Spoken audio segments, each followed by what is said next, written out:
Alright, it's up. Hopefully.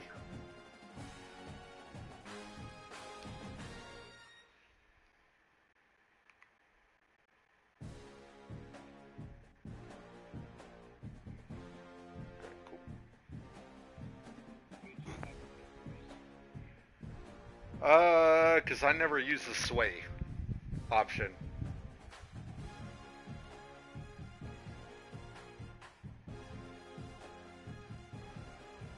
Like, me personally, like, because it takes away from your weekly hours you can use on that recruit, and it may not always succeed. And just in years past, I've never seen a benefit to it. Some people say there is nowadays, but I'm just in the mentality like, nah, fuck that. If I gotta sway you on a thing, then that's just a waste anyways. I'll stick with level 3. Level 3 to me. Yeah, I just haven't got to that one yet. That's the next one I'm gonna level. Bro, if I can't land a fucking kicker or a punter, that's a problem.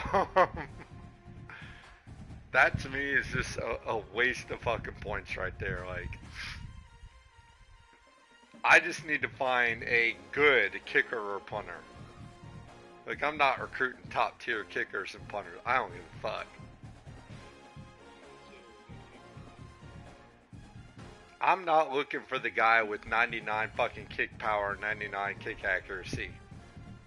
If you end up in the mid 80s, cool. Come kick or punt for me, dog. That is all I fucking need. That just means I need to produce more on offense. Which, if I'm doing all this other shit, I should be producing on offense to get you in range if I need you. Now, if I land a top tier guy, cool, great. But I'm not going to go above and beyond to land a kicker or a punter. Do what? I haven't had to look yet. Next year I have to recruit that. Man, I'm trying to get down to elite recruiter because here you go, I just highlighted it. And it's going to be the same for every position, so.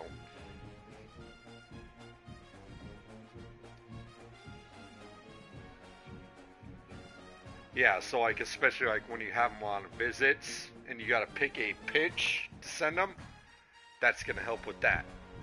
Or when you're hard selling, it's going to help with that.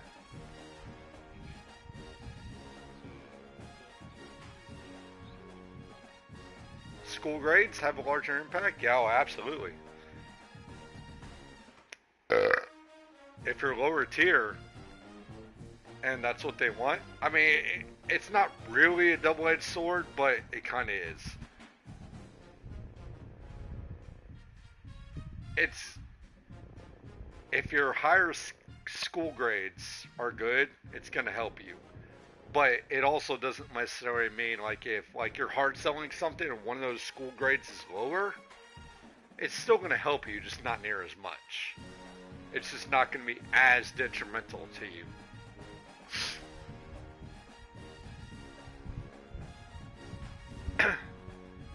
Yeah, this elite recruiter, I'm going to go tier 4 on everything. For everybody, obviously, except for the kicker punter.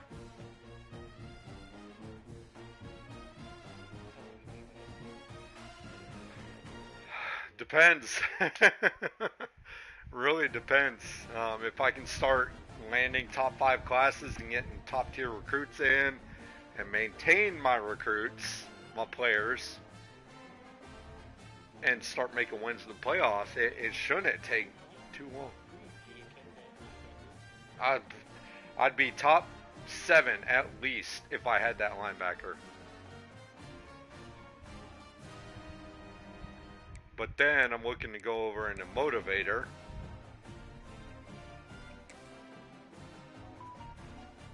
Again, it's going to be the same across the board for normal, and then when I get down to elite, it'll be different.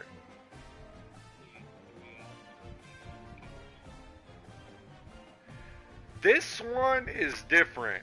Like certain positions, I would definitely go for the four. Like quarterbacks starting hot, fourth quarter in close games, that's a big deal.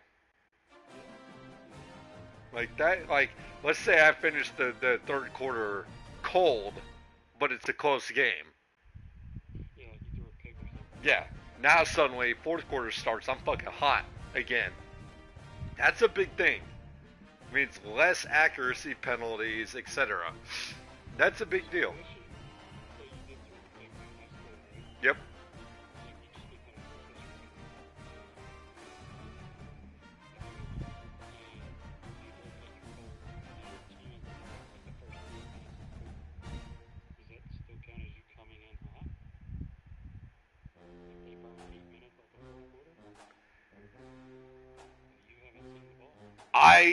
I can't answer that, but I would say technically because it's your first time seeing the field in that quarter, just based on probably how they wrote the coding and the programming for that.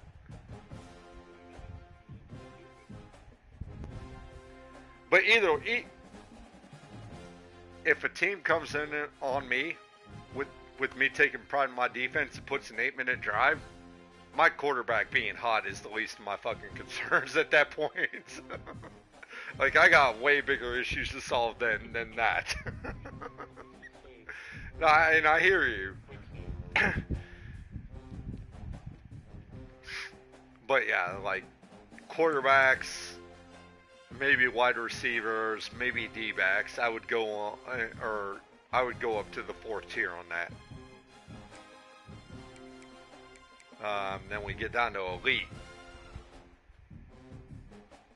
Elite is the bread and butter of this skill tree.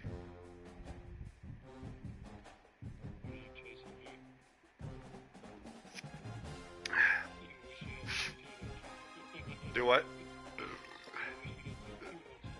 I do. It is what it is, though. I'm not complaining because I landed Avery Johnson. This boy is balled out for me like he has. Yes, I want Lagway. That's the whole reason I played is Florida. Well, I'm a Florida fan, but Lagway is a big deal, and that's why I wanted to have him all 3 years I had him here. But yes, tier two for everything. Obviously, again, no kickers or punt. If I got it, if I gotta have tier two for a kicker or punter, that's a problem.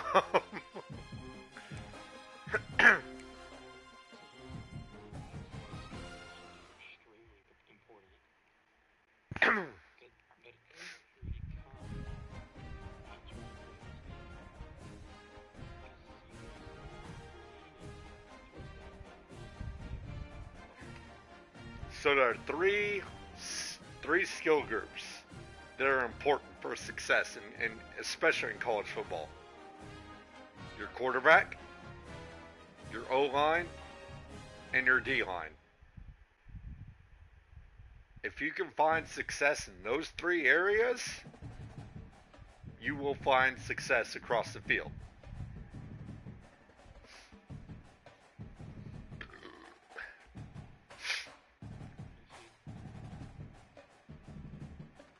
But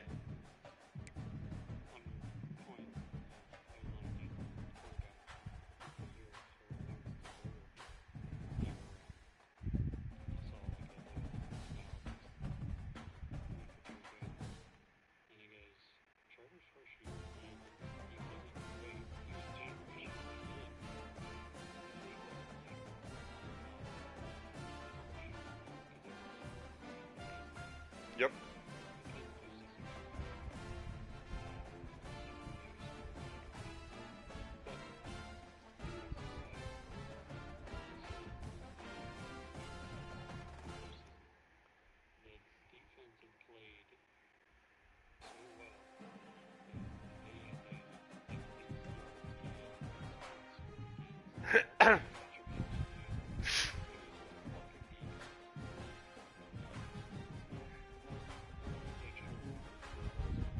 Look at Tom Brady. Go look at 4 of his 6 Super Bowls. The defenses he had were top 5.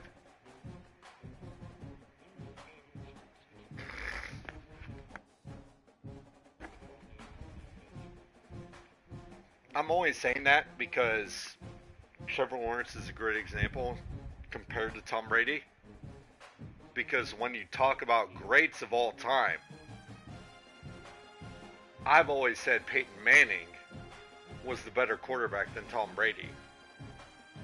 Tom Brady's got the stats because he played longer, but Tom Brady had the defense. Peyton Manning never did. And it shows what a difference having, especially across the D line, because for those Patriot defenses, much like that Clemson defense, it starts in the trenches. If you can create pressure and you can stop the run, the rest writes itself. If I can create pressure, all I need is mediocre run-of-the-mill D-backs. I just need y'all boys to cover somewhat. Because I'm creating pressure, and that quarterback is going to panic, and that creates opportunities for you.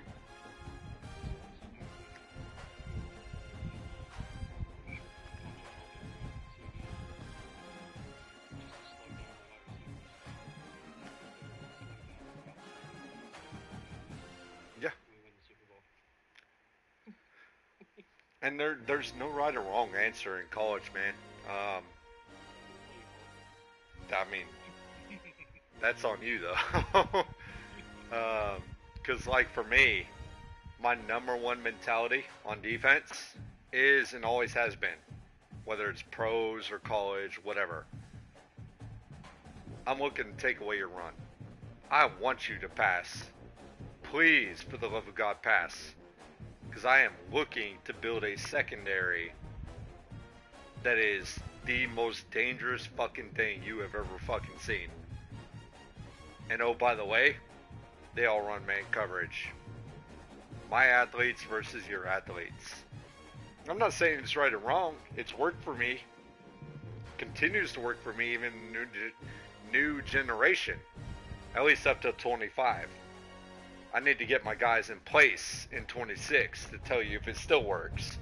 But it has continued to work for me. But I'm also not saying your shit's wrong either. Because you can run bump and run with zone coverage too.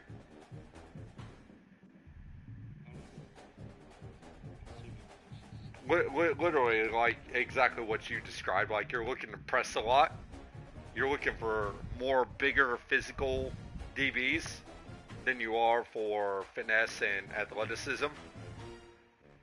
But you are literally looking to throw guys off of their game, create timing issues, this, that, and the other. So whether you run it man coverage or zone coverage, it really doesn't fucking matter, because all you're looking to do is throw off timing. And that's where you got to rely on the D-line, and then based on your defense, the linebackers or whoever the fucking rushers are at that second level. Because you're leaving the third level, meaning the DBs, on their own at that point.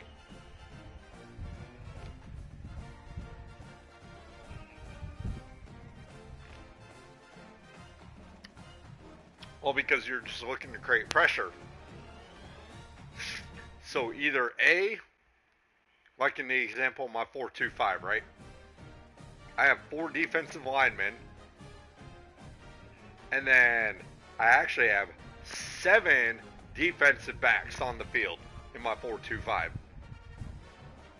Because I have safeties running the 2 linebacker positions. Yes. Yep. So, if I'm going to hang everybody out in coverage, that means that D-line is my only source of fucking pressure. Period.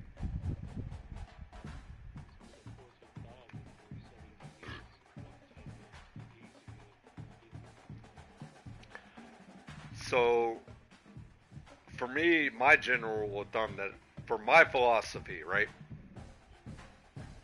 I want two D tackles that can run stop. Period.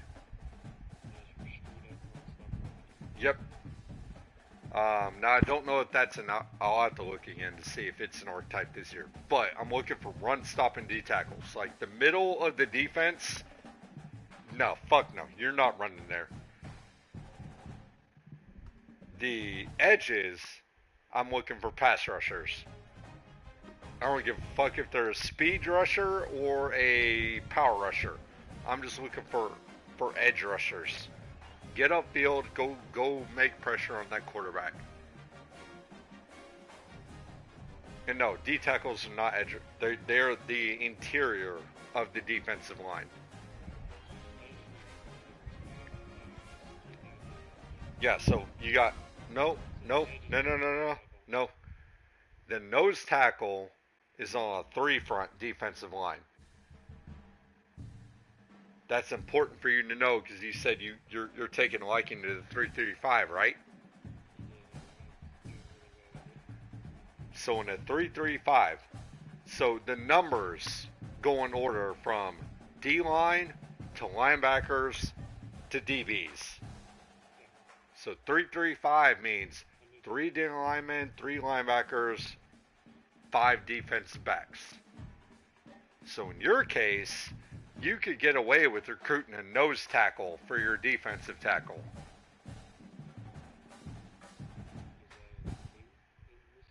Yes. Let me look it up. Here, hold on. It's getting a recruit.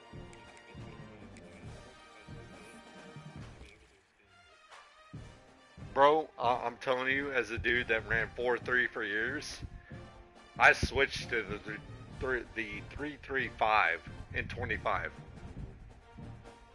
That shit's so. Uh, Currently, because of my defensive coordinator, I'm running a 4-2-5, which I have no complaints about. It's very similar in the concept, but also very different. That's why I'm running 2 safeties at my linebacker. So let's.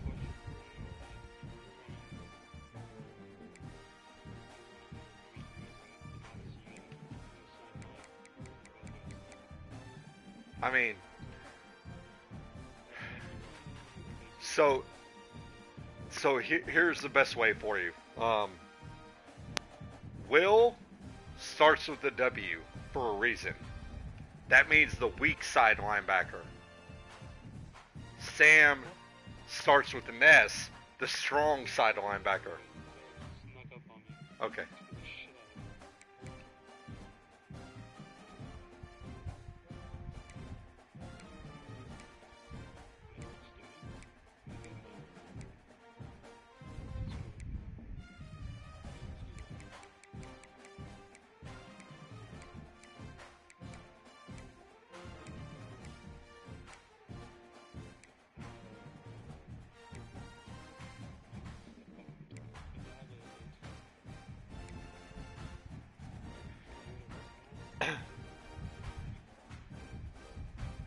Tell Sarah I said hi.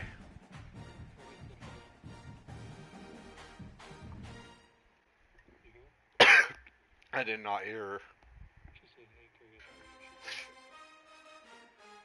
I just want to tell her hi because she was giving me shit last time.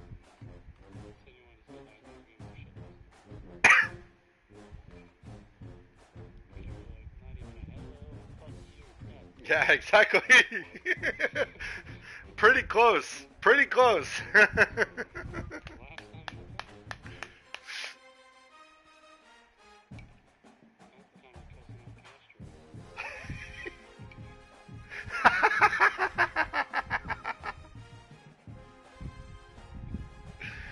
Oh, I love her.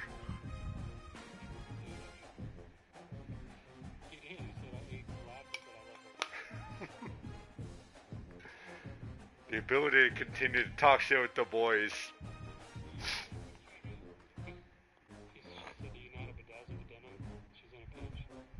I can refer you to a TV series called Blue Mountain State where they vajazzle.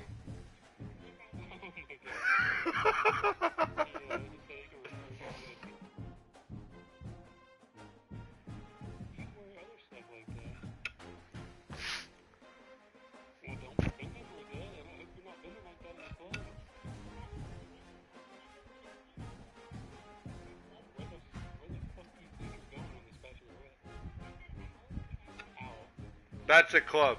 That out is a fucking club.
Who the fuck goes line dancing in heels? Oh, okay, okay. Okay. Dear God. I'm gonna say, I know she's from Pennsylvania, but holy fuck, come on, you've been in the South long enough.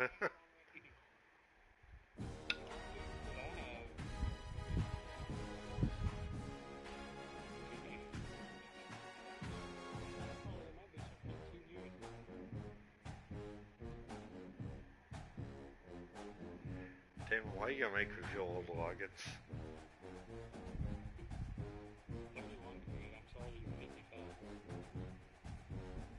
You're 15, I was still 23.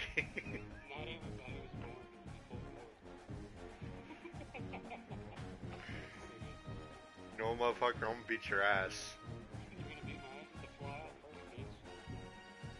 I'll be the first. I'll be the first one to that shotgun next time.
Well, here's the question.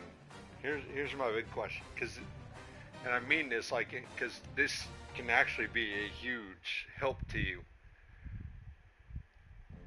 Do you want to learn to call plays?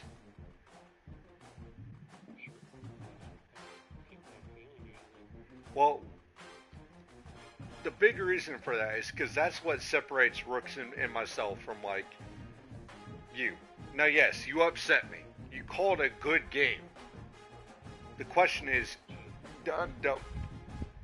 regardless, right? You called a good game. Do you want to learn how to do that consistently? because that is the first part of the battle. The sticks are the second part of the battle. Being able to call the game, though, is the biggest thing.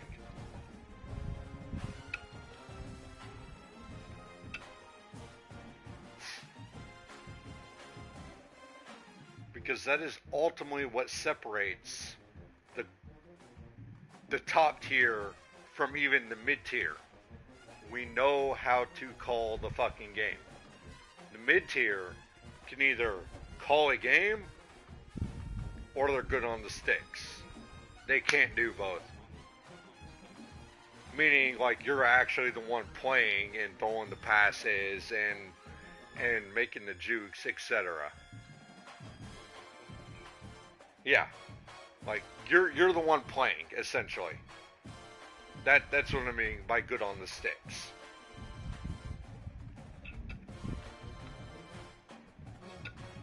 Good at play calling. There is a coach mode in this game. So you can turn on coach mode, and all you need to do is, on offense, you automatically start as a quarterback. On defense, you just need to make sure you're on a defensive lineman. But after that, once the ball is hiked, you just don't press anything. And you let the CPU do everything. That's how you figure out how good you are at play calling.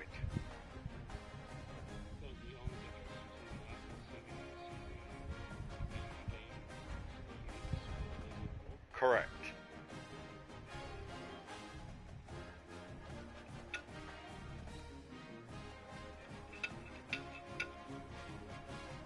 Which helps you learn to call plays because you're going to see how plays develop, etc.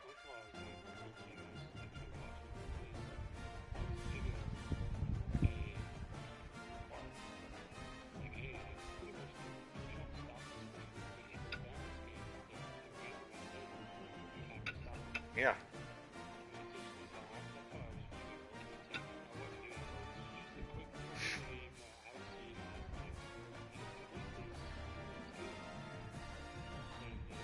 Yeah, here, are you still in my share screen?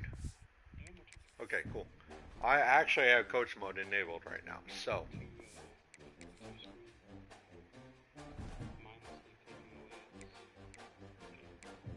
I have coach mode enabled, so let's go in here.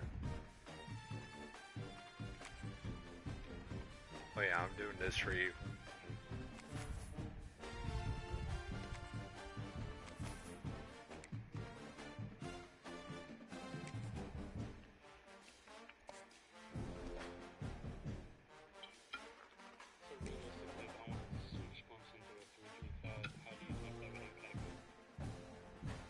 I'd have to let me look at your roster tomorrow while I'm sober, and I can tell you. It might get ugly, but you never know what's going to happen. Welcome to the home of the Clemson Tigers. If you're already running a 4.25, probably not that long, because again, they're very similar. There's some finer nuances between the two. Taking on the 7th-ranked team in the land, the Clemson Tigers. For my line, I would run. And this is gonna go into formation subs, right? You're gonna need to figure out what formations you run what out of. Meaning, hey, in this formation, I primarily run stopping defenses. In this formation, I run pass stuff. So. This formation as in like 3-5 splits, 3-5. Exactly. Yes. Yes. So stack, just example, stack would be pass defense, split would be your run defense. However you view it, and I say that because I use stack as a fucking run stopping defense. Okay, so we'll say stack is run. But again, it's how you call the play, how you call that formation. I just happen to run it that way. Yeah, I'll just give an example. Yeah. So for stack, I would probably formation sub my left and right edge to run stoppers and have a gap specialist or a power stopper at the D tackle. So they're going to take away the run. What's a gap specialist? I'm not familiar with that at all. Not even in the slightest. Gap specialist just basically, so you got your center, right? Left and right guard, left and right tackle. So what side of the ball are we facing? Are we from the POV of the quarterback? So yeah, from the quarterback. Right guard, left tackle, right tackle, right? You got your gaps. You got your A gap on the right side of the center, you got your B gap on the left side of the center, you got your C gap on the right side of the center, and you got your D gap on the left side of the center. So alternating. It bounces around A, Yes. B, C, D, like Correct. C and A and then B and D. Yep. I never knew that. So a gap specialist, Those terms, but I never knew like where they were. I never bothered to look it up. right? So your gap specialist, D tackle, he's going to be proficient at filling the gap. So for him, it's going to be the A or B gap. Say it again. Is he just like in the way? Is that like no inside zone in that motherfucker? Exactly. What's gonna happen? Exactly. Whatever way he's crashing on whatever defensive play you call, and he's probably typically going to be eating up a double team. Probably. So you're creating a problem in the interior. So now the running back has to look to bounce it to the C or the D gap based on which way the run is going. Now you've got edge rushers that are run stoppers, so they're going to fill those gaps. So now he has to bounce it even further outside, all the way to the outside, whether left or right. That's buying time. Now your corners can get off their fucking blocks and come up and make a fucking hit, or your safeties can come up and make a fucking play.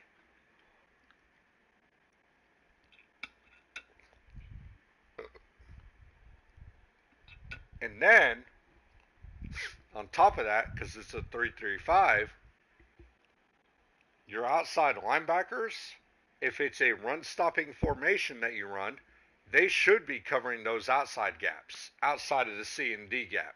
So outside of the tackles.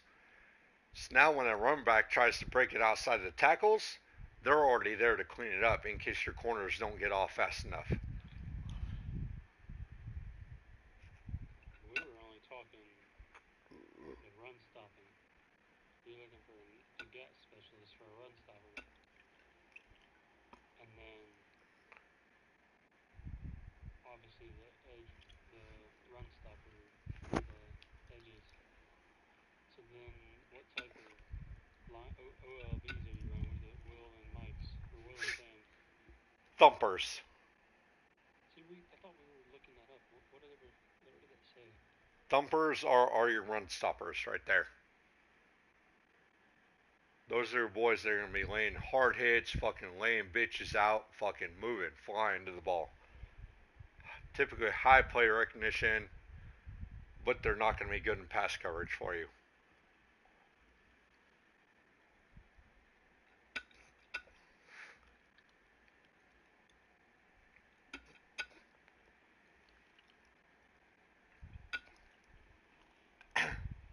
So just straight thumpers? Yeah. What's a signal caller, dude? Your signal caller is basically going to be like your do-it-all kind of guy, like your quarterback of the defense. He's not great, but he's good at everything.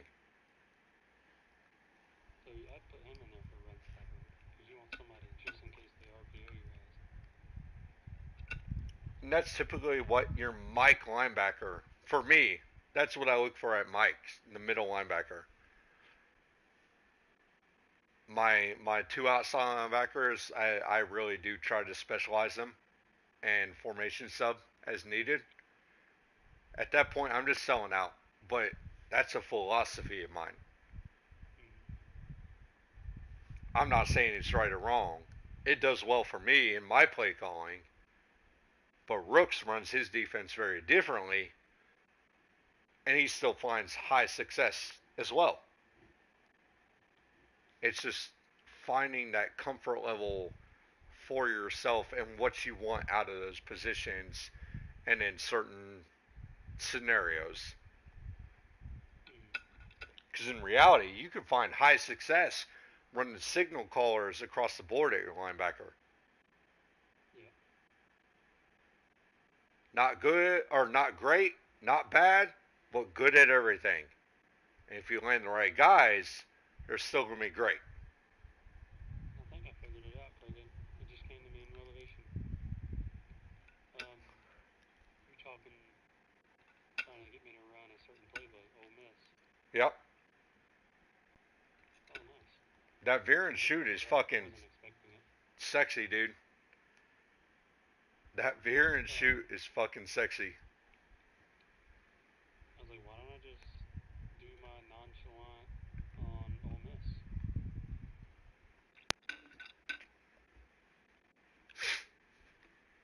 We can do a practice until they fix the QBs on Ole Miss, maybe. Who would you run if I ran Ole Miss? As far as your quarterbacks, No, like if I went Ole Miss for the dynasty. I'm still just gonna run UConn. I want to rebuild UConn. Like I'm sold on that. It's gonna be fucking hell, but I want to do it. I want to put myself through the fucking ringer.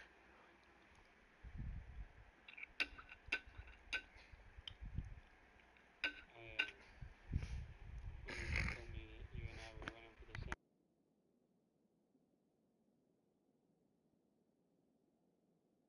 This recruiting scam or whatever. Right? Just because it was a bullshit season, didn't matter. Yeah, I'm still honestly trying to figure out recruiting myself. Feel like I'm starting to make some headway on it, but at the same time not. It's just I got to get through some seasons to figure it out because it's a different world, man. And then recruiting at UConn is gonna be even more fucking brutal. Yeah. So then you got the question.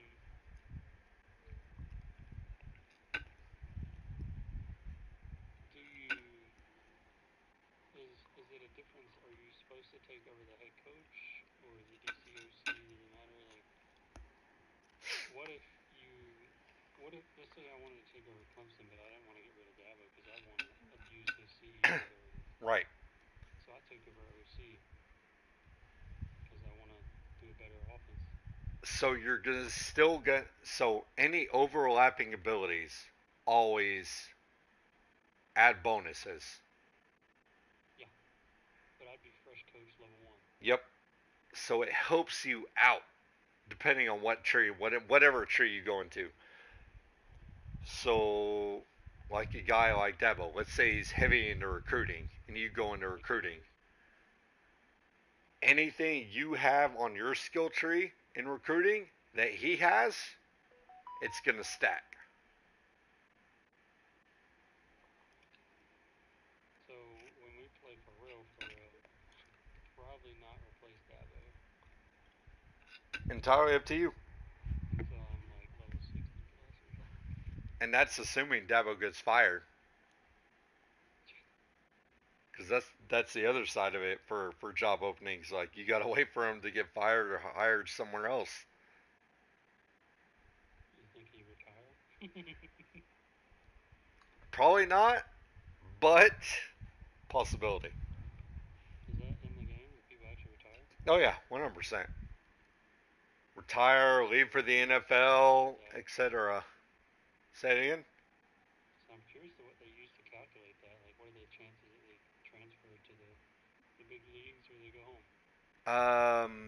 The big transferring to the NFL, just random.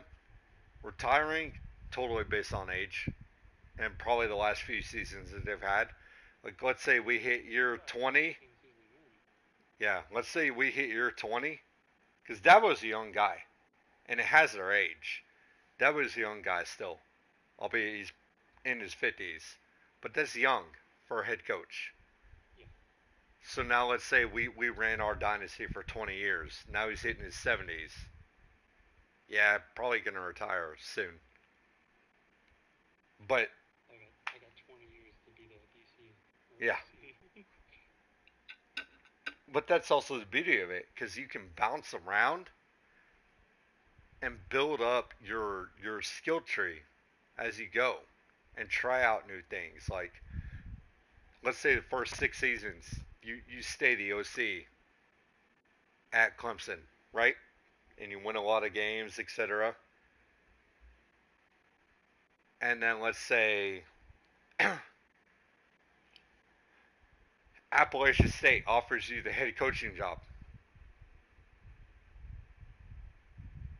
Why do you say no? We're talking about a historically great program, albeit new to the D1 single A era, but they've upset some big time teams. They've won a lot of natties at the D1 2A era. Why do you say no? They're not considered Power 4, in my opinion. But it's a head coaching job. It gives you an opportunity to grow. You're not getting the XP you get from the Power 4 recruits you would land. Correct. But you don't have access to the skill trees as a coordinator that you would as a head coach. Meaning the CEO and the program builder.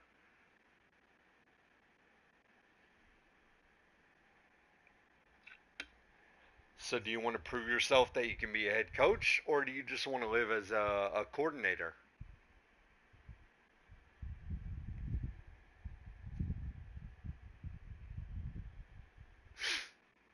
So that's the things you gotta I weigh. feel like they could be a sleazy way to win a big dynasty with all the friends.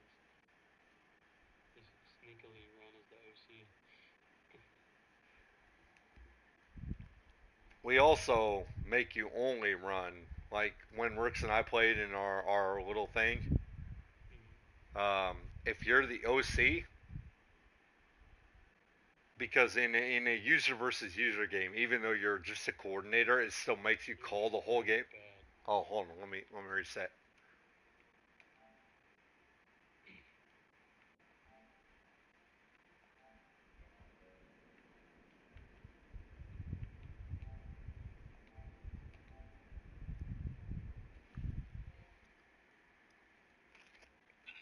Test test.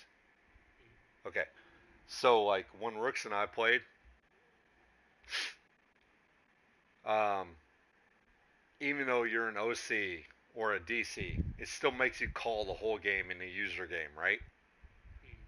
So that's where we say like on offense, if you're a defensive coordinator, you can call it. Obviously, you have to call your own plays, but you hike the ball and you touch nothing. If you're a DC, let the quarterback do everything. If you call a run, he'll hand it off. The running back will take over. The CPU will take over the running back, etc. If you're an OC, you get on a defensive lineman, and then when the other user hikes the ball, you don't touch anything because the D line will automatically engage and do what they need to. So Why don't they're you start up that game that you've been sitting on? all right. Give me a sec. Let me use the bathroom real quick. Okay.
Alright, I'm back.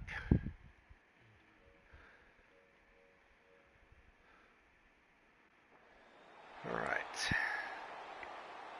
And the Hilltoppers will put total leather and we'll get started. It's all CPU. Here he comes from inside his own 5. Nice job executing all of the assignments as they put a stop. I don't touch the controller. So the Clemson Tigers offense going to get the chance to start this game off. A lot of times you run into these types of matchups, high-powered offense, big-time team against an opponent that's likely overmatched. So how do they keep this thing from getting ugly? Well, everyone's going to have to elevate their level of play here defensively to have any chance in this one. And I'll tell you the hard part about stopping this offense, David, it's what Chip Kelly used to always say. It's a nameless, faceless opponent. They don't care. Alright, again, so here I'm going to hike the ball. I'll press X, but I'm not going to touch anything after. Well, the good thing is for this defense, it's been talked about all week, right? Like, they're not good enough. This is a high-powered offense. Like, the players' attention are fully caught, right? They know exactly. I took a delay game because I was trying to figure out what the fuck you were talking about. Adrenaline can really play a factor, and they play better than they have all year. Y off trips? Or, double Y off. It's just a formation.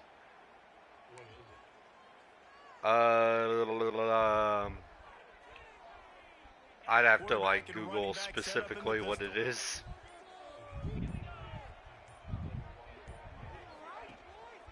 Hands it off. Takes his way ahead, pick up of 3, and gets it to the 20-yard line.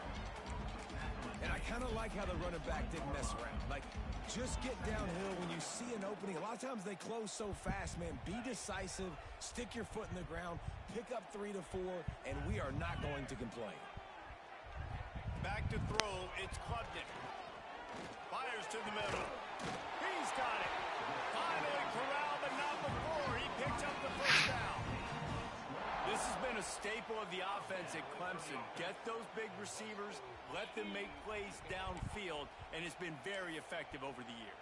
Yeah, and good quarterback play obviously helps, but when you got good matchups on the outside, it kind of makes the defense very predictable. Like, I got to give help. Okay, it helps my running game. You don't give help. Okay, I'm throwing to my freak out wide. So I think these guys on the outside with all that speed definitely are a problem for defenses.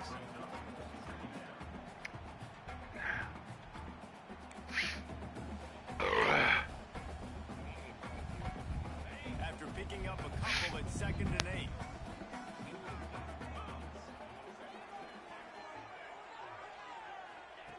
Looking to fire. Makes the grab. It's Haynes. Makes that one pay off, and they finally get him down at the 38. It'll be first down. For a quarterback as highly touted as Cade Klubnik was, I think he would even tell you he started slowly, but man, the progression, the improvement has been exponential, Jesse. Yes, they fixed that. In big games as of late. You think back to last year's Based on how a championship game, player and then I would performs argue in the his season, game against I'm going to pause real quick. So I'm going to take a delay game. Based on how a player performs in the season, they can go up a development trait. So, example, Grayson Howard, my middle linebacker for Florida right now. Year 1, when I was running my custom defense, bro had a lights out season. So we went from star to elite. Now, albeit, it doesn't really matter to me because he's a senior this year, but he did go up to elite. But because I changed my defenses based on my defensive coordinator, his season this year, way less of an impact. But that's because I'm not running a lot of linebackers this year. But yes, based on how they perform, like, same example, my current season, Antonio Slayton. He's a freshman wide receiver, 6'4", 90 speed, 90 acceleration, elite dev trait. Now, if he were a star dev trait, I feel like he would go up to elite after this season because he's having a really great season for a freshman. KD, I expect to go up in development trait this year as a sophomore. Consider that threshold. That one I don't have enough experience in yet. All I can do is read stats and say based on what I'm seeing, like a freshman with 40 catches for 600 fucking yards and 7 TDs. I feel like that's pretty fucking good. So you're averaging 150 yards a game? Yeah. So based on that, and I can only base it off of what I feel like, but it's going to take more experience for me to figure that out for sure. Even in the loss in the playoff, that might have been his best game of the season, making throw after throw. You can see why. Oh no! Once you start climbing, it gets harder. Because yeah, you're looking for higher and higher, like stat thresholds. They'll try the toss to the left. Come That is a big win for this defense as they were right there as soon as he got the ball. I love when defensive backs come up and they are physical and they stick their face in the fan and they aren't scared. Talking to the defensive coordinator coming into this game, he knew his DBs had to tackle well. They had to get these running backs on the ground. Great start on this first drive. Then he does that. Well, the defense may have been caught off guard a little bit on that play. It was second and long. They weren't expecting the run, so now we've got third and manageable, and they've got to be wondering to themselves, is this offense going to try to run the ball again here? Clemson's. Tigers come to the line on third and short, looking to keep this drive moving. Scanning the field, it's Klubnik. A strike downfield. He stopped just short of the goal line at the one. An explosive play has him set up. We knew this offense wanted to come out here and let it rip through the air. This QB is in a beautiful rhythm early. Nice job with his footwork and his eyes, and he completes a big one there. Get this offense humming. Hit hard as he released the ball on that first down pass, and it never had a chance. Can the defense stop them again on second and goal? Trying to run it in. And he never had a chance. Just stopped cold as soon as he got it. And on that situation on the 1 yard line, the defense brings so many guys. Palmer gets in the backfield, creates the negative play. Yeah, I think we're seeing the overall athleticism of this defense. They've got guys flying to the ball. Looking to the end zone. Touchdown, Clemson. Quick strike through the air for the score. You love as a head coach to watch your offense take the field and establish a rhythm and consistency the way they did there. Everything they dialed up was working to perfection. They go 10 plays on the opening drive, cap it out with a touchdown. And with the extra point, they get the first 7 of the game. Kickoff unit on the field, and this defense will be called on to protect this lead. Coming out with it, it's Bolden.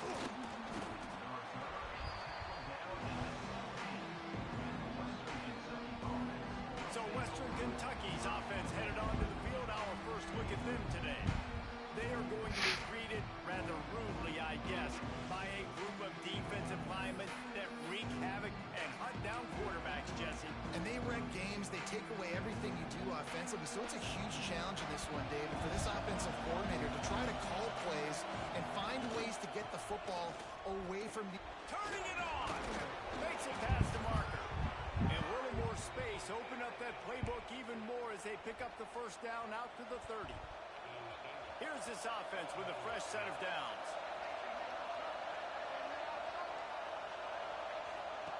Wants to go up top on first down. Pulls it in. It's Epps. They'll down at the 40 after ripping off 10. Well, your opponent scored on their opening drive, so obviously no need to panic. But I know, having been in this situation as a quarterback, you want to answer right away. So really good to see him making some nice throws here on their opening drive. He's going to try and see if he can get this thing tied up. How do you not fucking pick that? Other than the dumbass jumped in front of you. That would have been a huge game if he could have held on. You can barely hear yourself thinking here as they're trying to get this defense off to a good start. After the incompletion, they go back up top. Just too much mustard on that one. Can't miss the target that bad. Well, the good news is he did a nice job reading the coverage. He knew exactly where to go with the football that time. Just a little bit too much on that pass. You wonder if that's just nerves. He's got to settle himself down a little bit.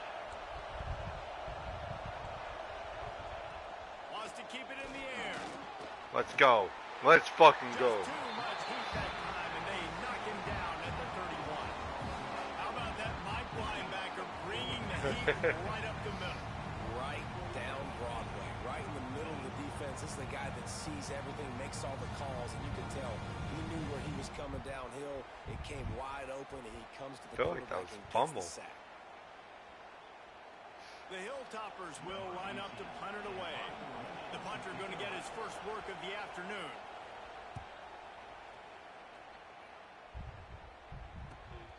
Makes a nice grab at the 25.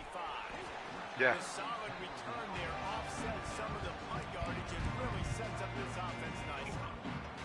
Clemson has their paws on it, and they'll send out the offense.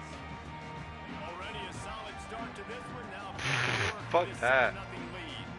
He might want another play. Here they're trying to get to the edge. And the defense holds firm. No pickup at all on that play. Man down on the play as the officials take a break to let him be checked out.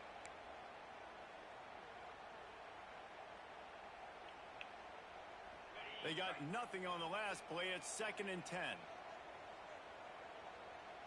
Back to pass. It's Klubnik.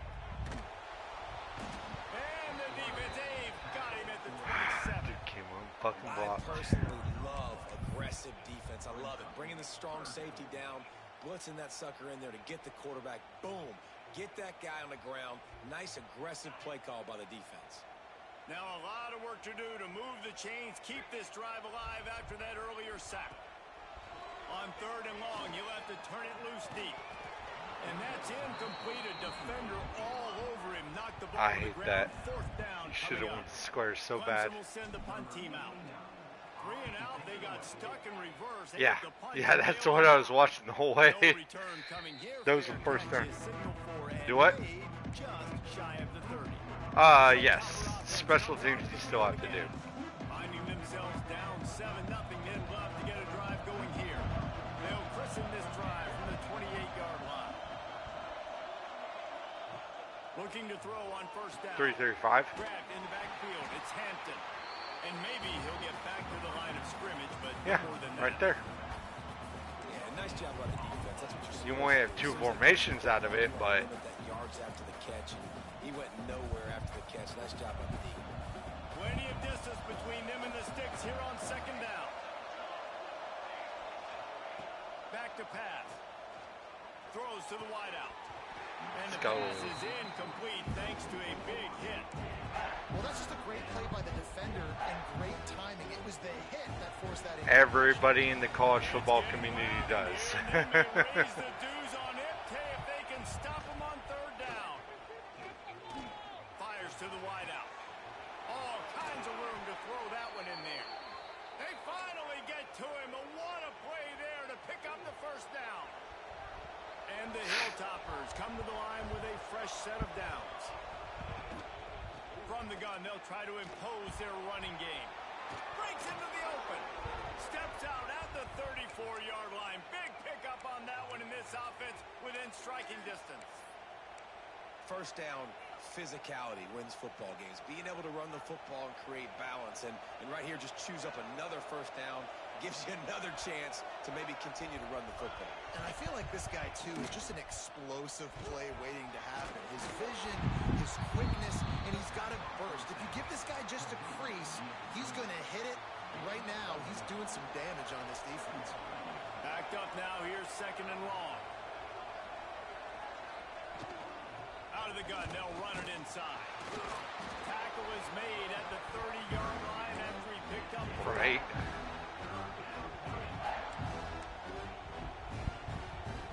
They've worked it down to the 30. This defense standing tall, trying to force a field goal try. From the gun, wants to pass. Catch in the middle. It's Bolden. Come on, Clemson. Just across Are you the 20 fucking with a kidding first me? Down at the 19. The Hilltoppers have moved it inside the 20. Rides the back and leaves it. And there was nowhere to go. Just stopped in his tracks in the backfield. And, man, it's nice to have a guy that is just better than your guys. And no matter what play you call, man, how about him getting in the backfield quick, penetrating, using his quickness, and using his strength to get him to the ground. That is a ball. And this one will be stopped for no gain. Well, that receiver's looking at his teammates like, guys, what's up? You not gonna block for me on the screen? Seriously? No, I just lost yards on a screen play. How does that happen? On 3rd and long, a check down would be the last resort. Fires to the big fella. And they pick up just a few on that completion. They'll send out the kicker here. This crowd trying to do its part to get inside the kicker's head. Didn't make him sweat at all. It's good. That'll bring him to within 4. And you want a touchdown and you want to be aggressive, but man, right down the middle, that obviously gives me some confidence down the road that I can trust this guy. And he takes this from inside the 5. Not a lot of space to be found. Good hustle by the coverage team, and they stop him at the 21. Clemson ready to dial up some ball plays. They've got it on offense. Off to a good start here, and back to work now with a 7-3 lead. They love to put a long drive together here as they start from their own 21.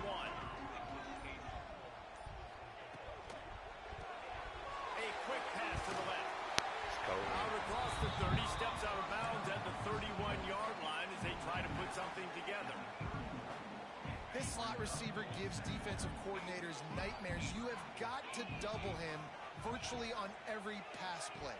He better have safety help over top. Otherwise, this guy's a threat to score every time they throw the ball. What a nice job by the defense to string it out, not give him any kind of alley, and knock him down for a loss. You just need more from your offensive line. 2nd and short like that, you'd love to be able to fire off the ball and pick that up running it, but the defense was able to get penetration. They were able to get a stop, and now you set up 3rd down, and this offensive line is going to have to play a lot better here. How about getting the foot down on that throw for the big completion? We've reached the break. Clemson has the lead. We've played one. Before we move on, let's have a look at the stats.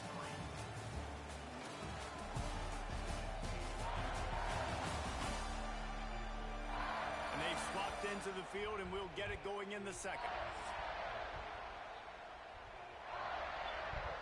First play of the period, 1st down here. Using his legs, it's Haynes. He has the 1st and still Holding. And he's knocked down, but there's also a flag that's been dropped. Let's check on the call.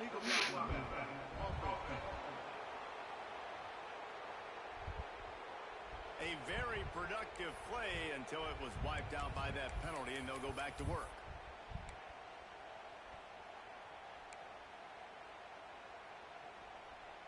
Line gets set, 1st down. They'll send the back in motion. Looking to pass. It's Klubnik. Swings it out to the flat. They stop him almost immediately. Short gain there, and still a little ground to cover to pick up the 1st. One of the things you love about this running back is not only can he run between the tackles, but he's also a weapon in this offense, catching the football. From the gun, running back gets to give. Not much running room there thanks to this senior defender. And that run really didn't go anywhere. And a lot of times we don't focus on it enough. But how important those 5 guys are up front. To get on those defensive linemen, to try to move them out of the way, to get a run game going, it squarely falls on the shoulder of those 5 offensive linemen. Hard to say. 3rd and long from the 42. If they can get some of it, it might give them a chance to go for it on 4th down.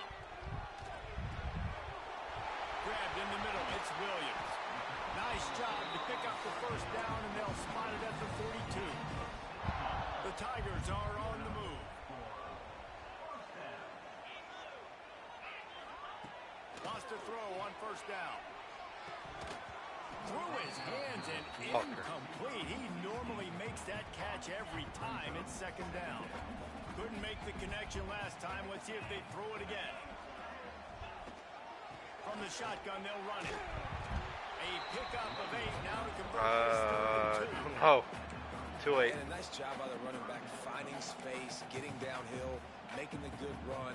Great job finishing with his pads. And the Tigers come to the ball trying to pick up this 3rd and short. They'll try to get it through the air. Got it in the middle. It's Williams. Offense has gained momentum with third down conversions like that. They've got it at the 25. Clemson ready to go back to work with another first down. Looking downfield on first down. Grabbed over the middle. It's Moore. The ball is down at the 14 after that grab. And guys, how many first downs is that? Just on this drive alone? I mean, this defense allows one or two more drives like this, and they're going to be gassed by the third quarter. From the shotgun, the handoff to the back.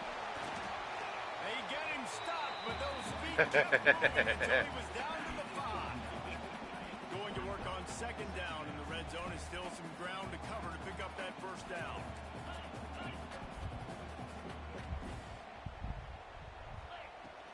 Gonna run it. It's Randall. They went right back to him, and this time the defense was all over him. Nothing to show for that run. Looks as if we have an injury on that last play, and we'll take a break to check him out. Yes. Yes, I did. Boy, they'd love to move the sticks here and take a shot at it on first and goal.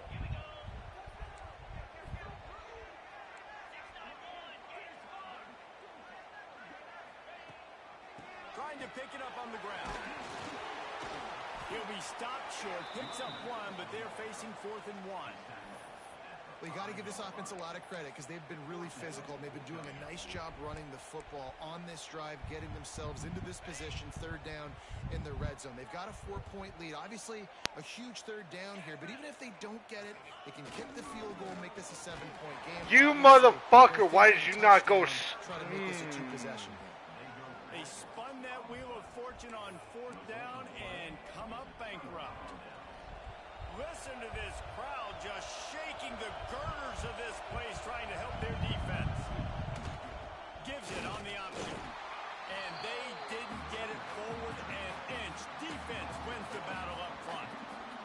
Got stuffed on first down. It's 2nd and 10. Wants to go up top. Oh, they're after him. And he'll be knocked down at the 2-yard line. 85.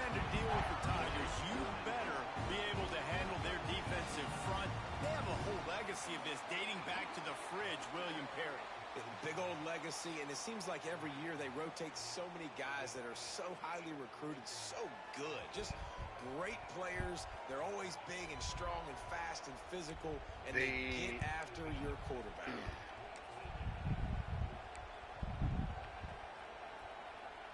You got to figure out how to a way to make him get into the game. A lot of work to do to move the chains, keep this drive alive after that earlier sack. The give out of the gun. Makes one man miss. Picks up just a few before he's brought down. Not really willing to take a risk there on 3rd and long. And the Hilltoppers will call on Well, that's the beauty, because it takes into account across the whole season. He takes it at the 45. Not just a game, the whole season. So through the whole season, you got to find a way to make these players feel important. There have been a couple of missed opportunities for these offenses in the last couple of drives, Jesse. And I think for this offense here, it'd be nice to hit an explosive play, be aggressive, and really pay off your defense's effort that last drive. And instead of having to move the ball down the field consistently and then getting stopped on 4th downs, you're right. Create some of those explosives. Take those deep shots. Make those big plays. He's all the way down to the 27-yard line, and they are threatening. Great job creating space. That's what you're supposed to do. When you get man coverage, you got to find a way to get a step, make it easy for your quarterback to read that leverage, and when he drags across the field, he could see he had him. He completes it for the first down. Could be a 4-3, could be a 3-3-5 over, could be a touchdown. Can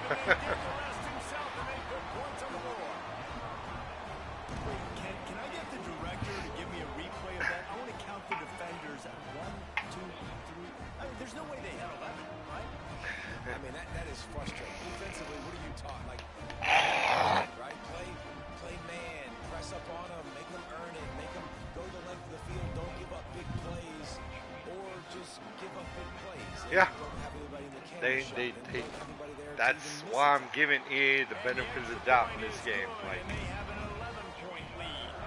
Aggressive play calling on that drive. Just 2 plays, they get the long touchdown pass to pay it off.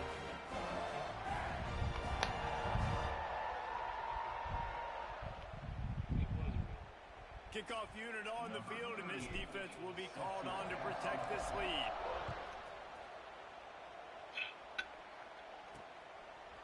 He'll bring it out. It's Flowers. Not nearly as much as he had hoped when he brought it out of the end zone. He'll be stopped at the 15.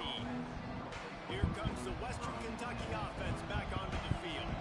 They've been pretty much stifled on offense so far, David, only able to muster 3 points in their previous 3 drives.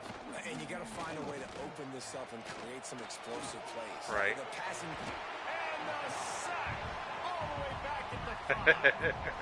Well, I think one of the biggest reasons why this team is finding themselves in a hole here in the first half is this has been a sack party. They can't keep the defense off of their quarterback. They haven't been able to get the ball deep down the field, throwing it with the consistency they want because they can't keep their quarterback standing up straight. Second down, they'll go to the air.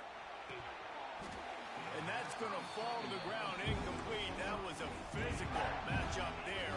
Third down coming. They've got them pinned deep in their own end, and this crowd trying to help keep them there. On third and long, he's going to have to turn one loose downfield. He stopped at the 15. Not enough for the first down, and you'd think we'd see the punt team. The Hilltoppers will send out the punt unit.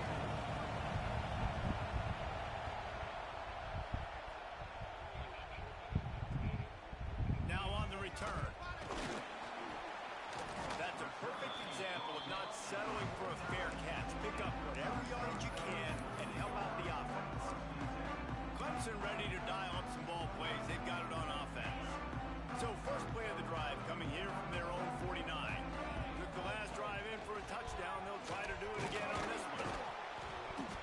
Man down on the play as the officials take a break to let him be checked out. right. Picked up 2 yards on that last one. They need 8 on second down. Back to throw. It's Klubnik. Snagged out of the air. On the move. Bro. Touchdown, saving That time was at the fucking 17. filthy. Well, this offense has come out slinging the pill. They are throwing it. They are trying to be aggressive. We're only in the second quarter, guys. Already, this guy has over 200 yards passing. This offense thrives on those big, explosive plays, and that one has them set up with a 1st and 10 from the 17. Doing damage on the ground as he runs it down to the 11-yard line. And after a successful run like that on first down, if you're the offensive coordinator here, maybe you're thinking about being aggressive and potentially taking a shot, because even if it's incomplete now on second, you only have a short amount of yards to go here on third. Quickly complete. And the catch and run into the end zone. Touchdown, Tigers. This offense needed a big play, and that is the guy that they need to go to help create a spark on offense. Awesome job.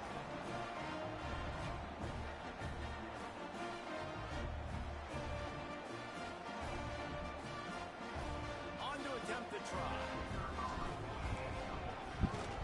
And with the extra point, they're on. Oh, yeah, by 100%. 18. Quick work on that Abs- scoring drive, just 4 Yeah, plays. it really has And been it was good. punctuated by an 11-yard run for the score.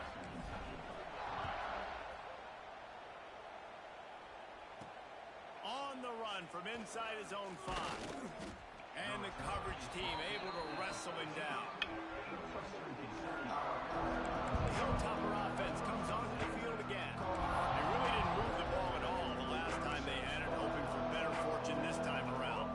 First play of this drive comes from the 14-yard line. Here's the handoff. Past the first down marker and still running. And he'll have Come on, to check his bitches. fillings after that lick, but he did get the first down. Setting up for a 1st and 10 from the 26. Use the play fake, now to throw. The sure hands, it's Hutchinson. He's brought down quickly, minimal gain there, still a bit short of the first down.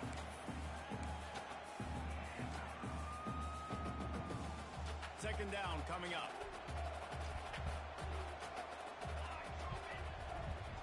move the wide receiver.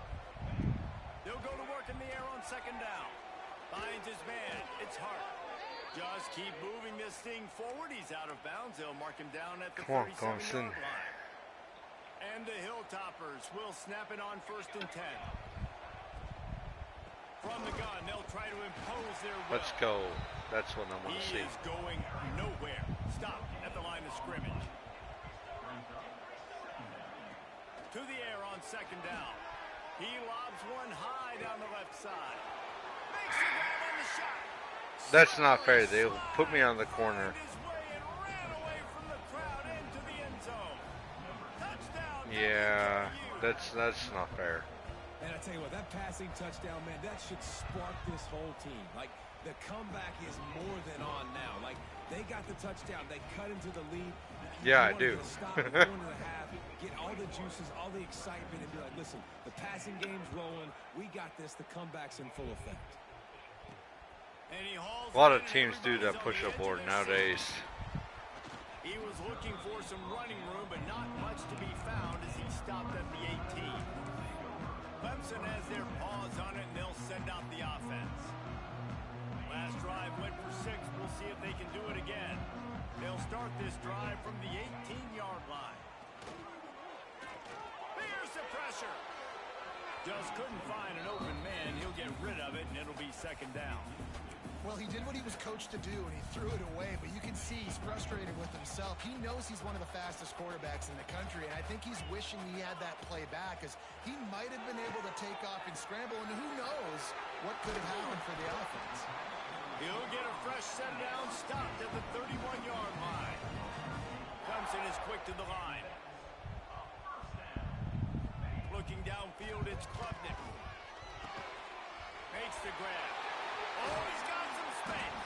And he was loose and not stopped until he gets to the 47-yard line.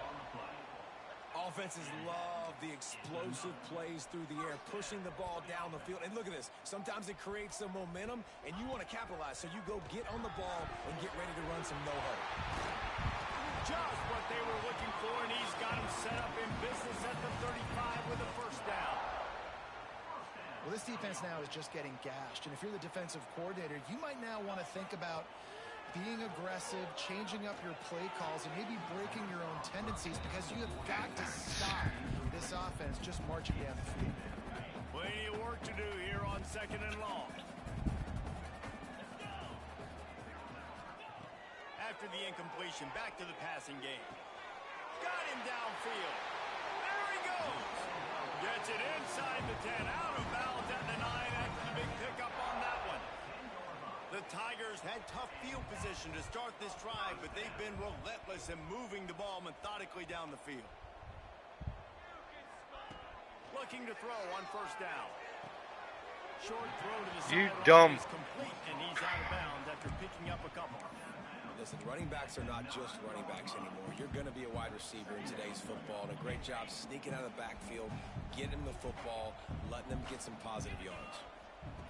Back to throw, time running short in the half. Good timing on the quick out. Touchdown, Tigers! And they add 6 more to the board with that trip to the house. And man, the defense really needed to stop there. They needed to create some momentum, get the ball back to the offense before the half.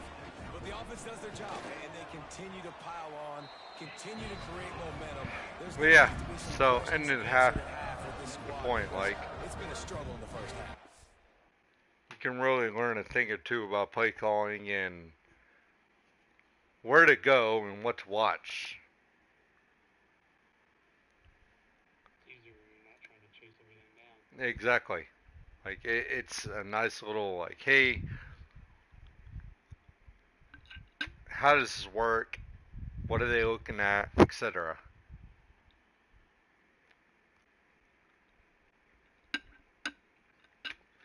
But yeah, at the half, that is where I will end it. Everybody's 20 for 25. Kate Clemson's going crazy. And if you had the Clemson offense I saw in year 2, it's going to be even crazier. Again, 2 running backs in the top 10 4 receivers in the top 16 and 2 quarterbacks in the top 10. Quarterback? Yeah, How the fuck did they keep those guys on roster? And who the fuck was the second one? probably from transfer portal. Had to be, because they sure as fuck ain't even seen it. But that's the thing. You don't know until you get there. Here's that dude. He's ass. No, I'm saying like guys you bring in from the transfer portal. You just don't know until you get there. Like Avery Johnson at Florida in year 2 for us. Bro, when I lost Lagway, my heart deflated. I was like, fuck year 2. Then I landed Avery Johnson. I was like, alright, we got a fucking puncher's chance. Back to the playoffs, baby. That's all we're shooting for. And there ain't no back to the playoffs. That assumed I make the playoffs in year 1. No, that didn't happen. How the fuck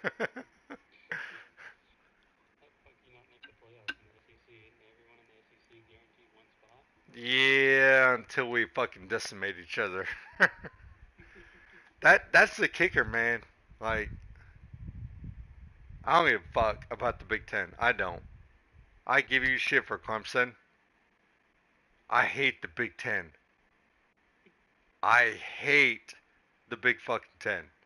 Who's that? Ohio, Oregon? Ohio State, Oregon, USC, Michigan, Penn State, Wisconsin. Even though Wisconsin's head coach is now my defensive coordinator, That's alright. It's a video game. but bro, Michigan State, fucking Indiana, Purdue, fucking you name it, dude. I hate the fucking Big Ten. I hate them. They try so hard to emulate the SEC and tout their fucking horns. Oh, we're better, bro. Y'all don't beat each other up the way the fucking SEC does. We got Diego Pavia over in Vanderbilt guaranteeing wins over Bama and saying, hey, we're gonna make college football playoffs. Indiana ain't doing that. Purdue ain't doing that. Nebraska ain't doing that. Purdue did upset last year. They might upset. Diego Pavia went into Bama under Nick Saban and beat Bama.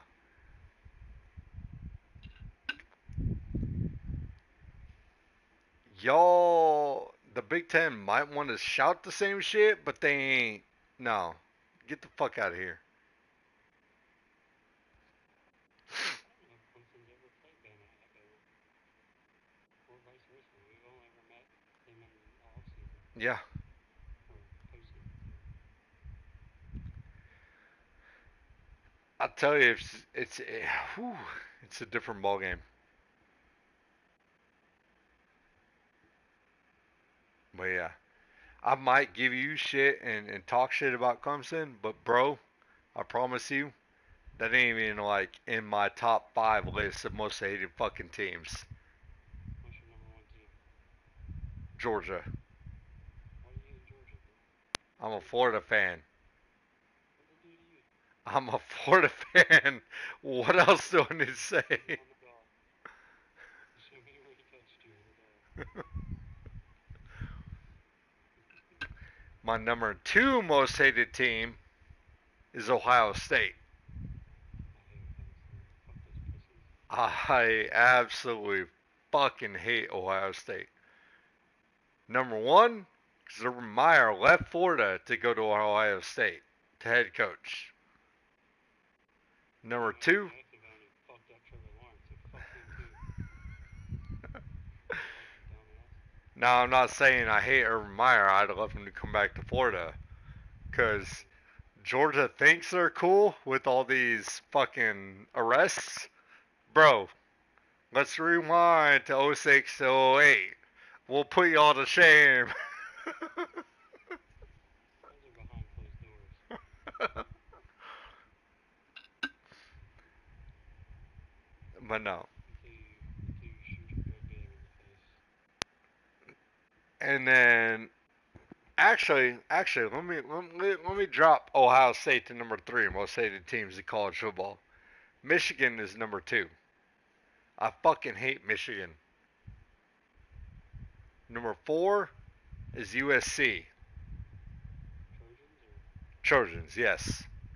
I hate the University of Southern Cal.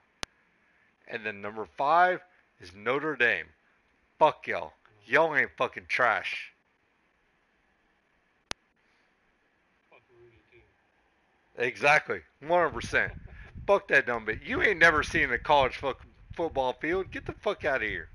That movie's so fucking dumb.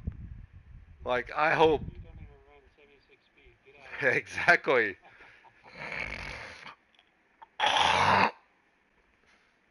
if I was a fucking head coach, I'd have ESPN fucking stat readers up there at every practice. You want to try out for the team? Maybe at the tryout. Right. That's why. This team's strictly based on EA ratings. That's why I tell you, man. When I talk shit on Clemson, you gotta take it with a grain of salt. Like, there are a lot of teams I fucking hate in college football, and Clemson is genuinely one of them. Mostly due to their recent success. You just don't like them because they're good all of a sudden? No, y'all had a one-hit fucking wonder. Trevor Lawrence. They won 2 natties, and one of them wasn't even with them. Y'all had a one-hit wonder. I'm not. Y'all won with Deshaun. Cool. But the hype came from Lawrence. Y'all had a fucking one-hit wonder and think y'all the fucking greatest thing since fucking sliced bread. We'll talk to about fucking Tim Tebow. We got 3 natties. 1 was with Tebow as the starter. Same thing for Trevor Lawrence. He only got 1 as well. Y'all got 2 with 2 different quarterbacks. He was not on the team with Deshaun Watson. He came in 2 years after Deshaun Watson. Yeah, But Brian Kelly, it's the way I look at it is the fan base. And I'm not saying I'm right or wrong. Like, you can hate fucking Florida because of me, and I'm okay with that. I don't care about Florida. I have a special place in my heart for Florida. I enjoyed Tim Tebow, Aaron Hernandez, all that fucking scandal. That makes me like Florida. The fact that they had fucking 90% of the roster went to jail, but they were 2-time natty winners. But bro, the way I talk about Clemson isn't even the worst. Like, Rooks said, "Oh, you got the Georgia game coming up." I was like, "Yeah, they're a bunch of bums." I was like, "What do you mean?" Or he said, "What do you mean? Like, they're fucking great." No, they're a bunch of bums, dude. There are 3 players in Georgia history that I fucking respect: Herschel Walker, Matt Stafford, and Champ Bailey. The rest, they're a bunch of fucking bums. They can fucking kick rocks and fucking hit the curb, and they can be begging for money down on their luck, and I'll fucking flip the middle finger and tell them to fuck off.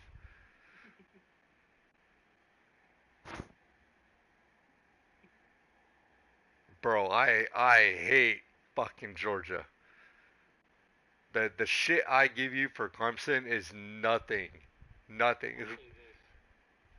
All the OG, like original, like actual sports, football, college football fans were the Deshaun Watson era. They were here when Clemson was bad. They were here when Clemson won. Anyone who came while Trevor took over in postseason and further on, either one had just moved here, like me, What? or was just riding that wagon. And I can't even fault you again.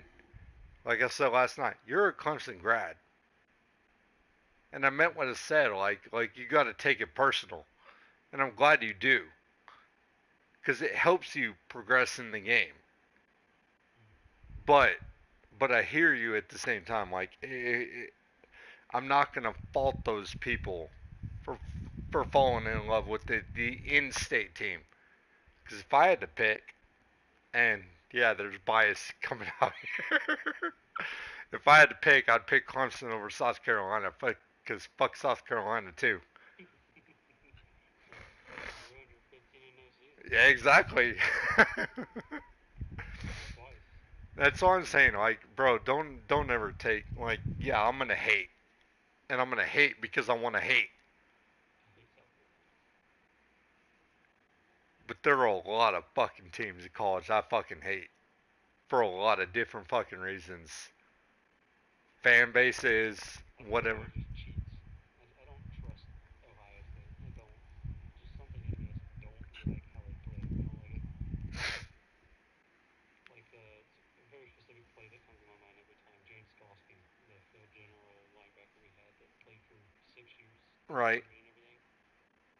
Like the full-on Blue Mountain State neck brace type shit. Like I don't know if Right. you saw him or not. He wore a big ass bracelet bigger than his head. The full on 80s linebacker throwback, like. Like Talamalu style. He wanted to be like but he was white. It looked like an Abercrombie and Finch model, but he ugly as fuck. But anyway, he spears Justin Fields in the ribs, or no, like Justin Fields trips, spins, falling backwards onto his butt, so he's sitting straight up, and he spears him like in the rib lower back area, like trying to hurt him because we were losing. Ohio had our number. Was it the Natty? I think it was the Natty. It was the Natty. It was. Yes, I know the player you're talking about. Broke his ribs and Justin Fields back in the next game. That's a player I fucking hate, and I secretly are happy that he fucking sucks. Yeah. So I say, man, take what I say in college with a grain of salt, man. Because there are a lot of fucking teams I hate with the passion. There are teams.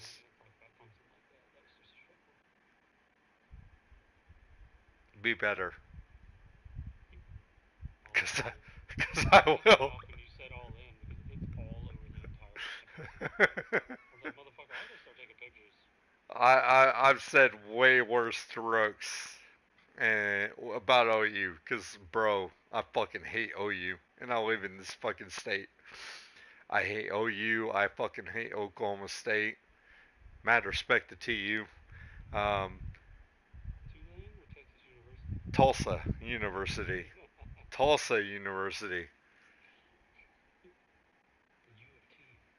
But man, I will fucking shit on a lot of fucking college teams because I fucking hate their fan bases or I hate their fucking team. What the fuck did Clemson do to you? Again, the Lawrence ears. Oh, we're holier than thou. We had fucking white Jesus. No, the fuck you didn't. Tim Tebow was the white fucking Jesus. Shut the fuck up. What irritated me during the Trevor Lawrence era was the fact that they were beating all these teams, these great teams, and still not getting the standing points that other teams were getting beating that same team.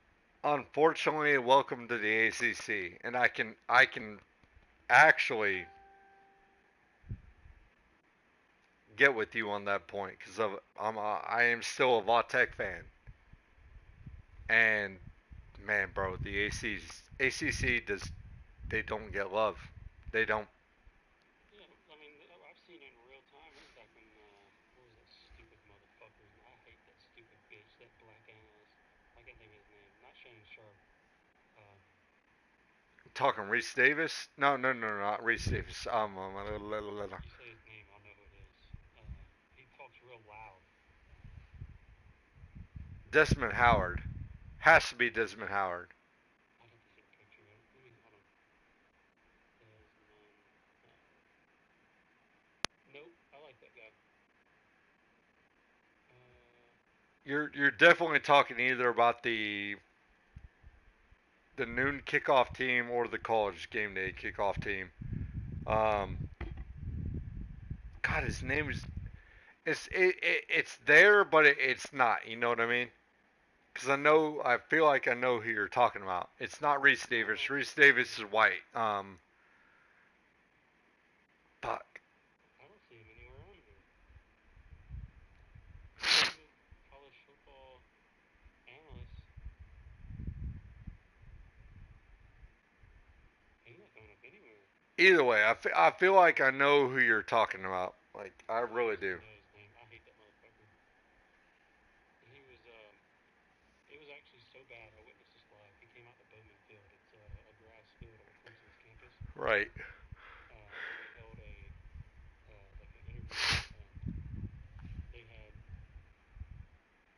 Dabo and another player. I don't think it was Trevor.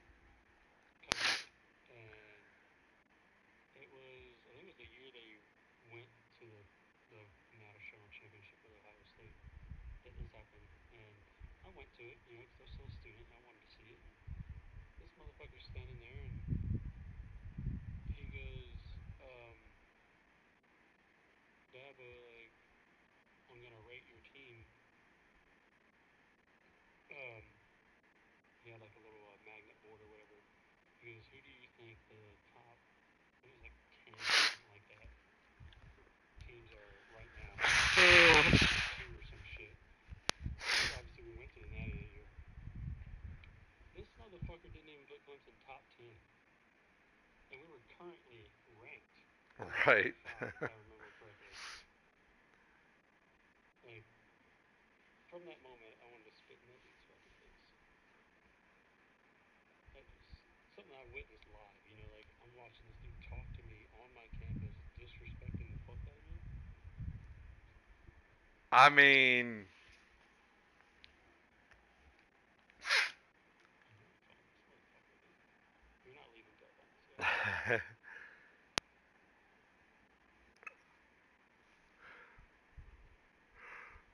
There he is. What's his name? What is this guy's name? link it to me. I don't know. Stephen A. Smith. That stupid motherfucker. Oh. Fuck him. I fucking hate that pussy. Stephen A is definitely known for controversial takes, but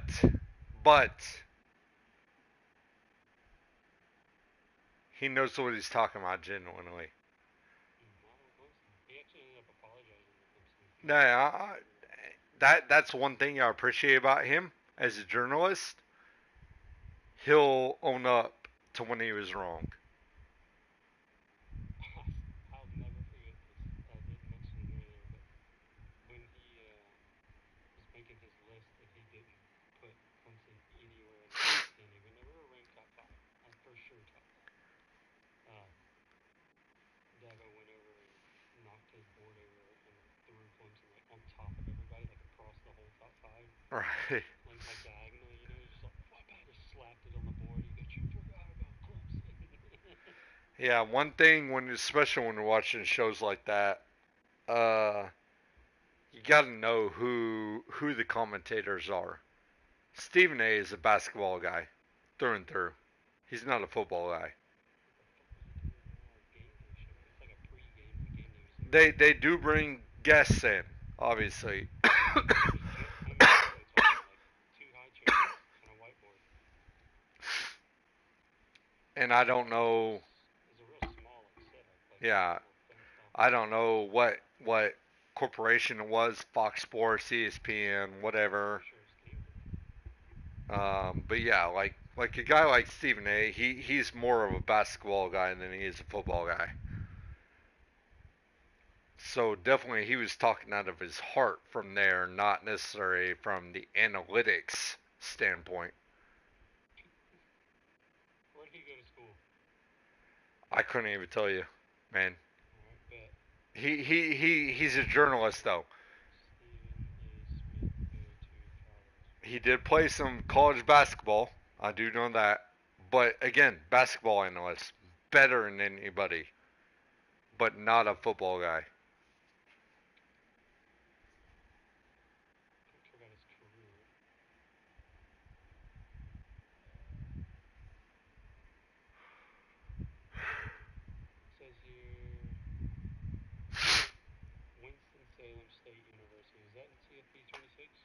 No, Winston-Salem State, that's a D2 school, dog.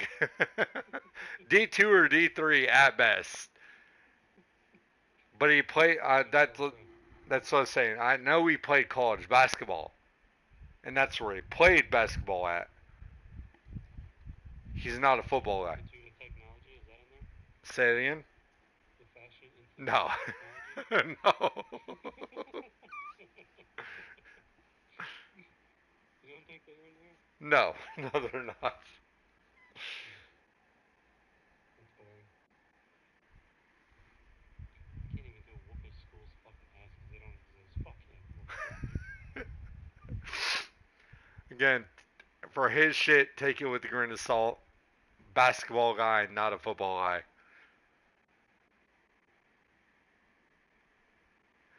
Now, if Dan Patrick came on and talked some shit about Clemson, I take that with the fucking heavy hand. But Stephen A, no. Now, if he was talking shit on Clemson basketball, which is non-existent, let's be real. But if he was talking about Clemson basketball and they were trying to be great, I would weigh that heavier. Pretty solid. They're in like the Deshaun Watson era of football. No. No. Just no. Back-to-back playoffs. The last one they went to was Elite Eight, and then they lost. What year was that? Maybe 2 years ago. Oh, what year was that? I don't need a maybe. I need to know what year was that. I'm pretty sure they went Elite Eight. I'm not pretty sure. And then they lost the 16 this year.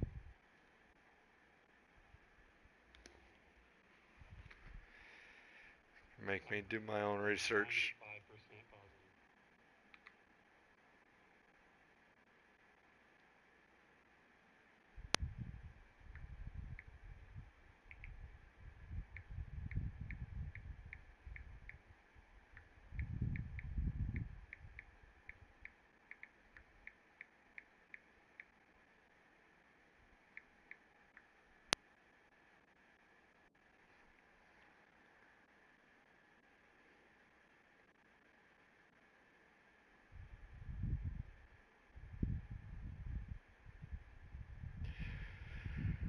All right, y'all made the Elite Eight twice in the history of Clemson basketball. 1980 and 2024. So you were right about last year. Oh, they went Elite Eight last year. Yeah, 2024. Okay. You've won one conference title. 1939. Oh my god. You've been the regular season champs one time. 1990. What the hell's a regular season champ? Meaning, so you got your conference schedule, not the conference tournament, but the conference schedule throughout the year, the regular season.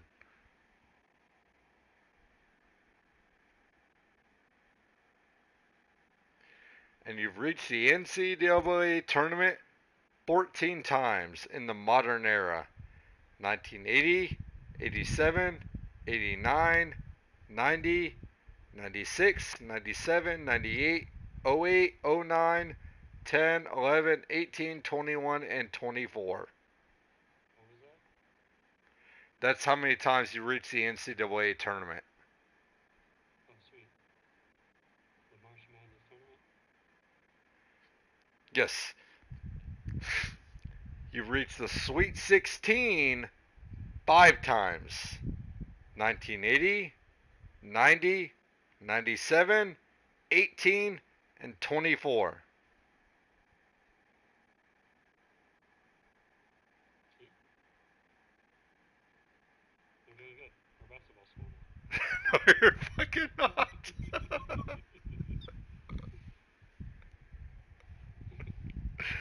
Oh, get the fuck out of here. Did you see the guy they converted the star basketball player to a tight end? Do you know Julius Peppers for North Carolina? Hall of Fame. Hall of Fame defensive back, or not defensive back, defensive end for the Carolina Panthers. He went to the University of North Carolina, played for their football and their basketball team. Won a natty in both sports. And went on to win Super Bowls and a Hall of Fame career in the NFL. Like those sport guys out here. And he straight up converted. So after they lost last year, most of the team transferred. There was literally 2 guys left that had played that season. And he was like, you know what, I'm going to go play football. And he fucking It's the Wild West out here, man, in college sports now. Because I saw a thing, and it really hit home. With all this NIL shit, it's not NIL. It's pay to play. Because 90% of these players would actually not benefit off the NIL in any way, shape, or form. NIL is name, image, likeness. Profiting off of that. So, like, if I'm a high caliber player at Clemson, right? And I got a car dealership wanting to use me for their ads. That's NIL. They're profiting off of my name, image, likeness. That is not Clemson University pay me $3 million to come play for them. That is a different concept. That is pay for play, not profiting off of name, image, likeness.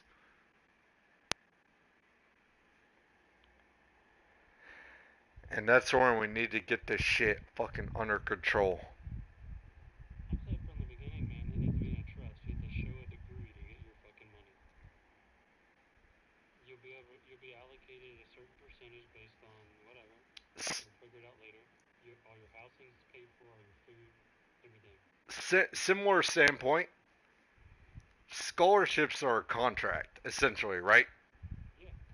So if I'm going to offer you a scholarship, I'm going to write it in the form of a contract. You need to play for my school for at least 3 years. Then you can transfer. We will offer you this amount, but you're not allowed to transfer for 3 years or 2 years or 4 years. Whatever the fuck you want to write it in as. It should be a contract at that point. Pay you more depending on how long you're there. Like exactly. You're getting like 85% of it or something. Yeah. If you stay all 4 years, cool. Here's $1 million. Whatever. But something needs to get figured out. Because right now it is a pay to play. And you have to play. You have to remain what's it called? Something eligible? Eligible, yes. Yeah, based on your fucking academic criteria. You have to be academically eligible to play. And you have to play. Otherwise you don't get paid. Yeah.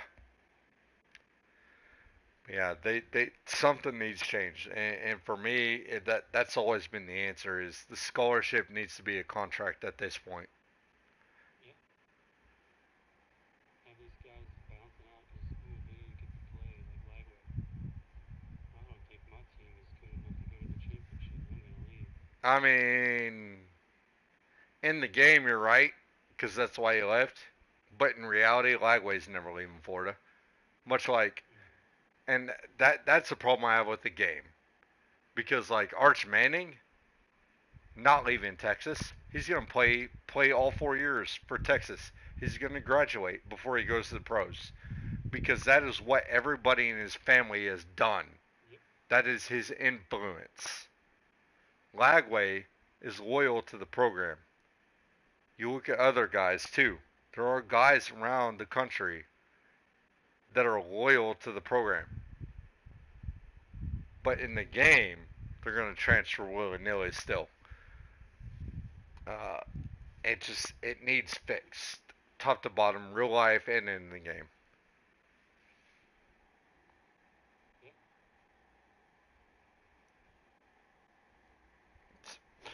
There's no real legal way to tell people how they can and can't spend their money, but I put it this way, like, they're getting the money in a trust. Yeah, because like where I have a problem with it is years ago, and we're rewinding back to the 2008 days. Terrell Pryor was the quarterback at Ohio State.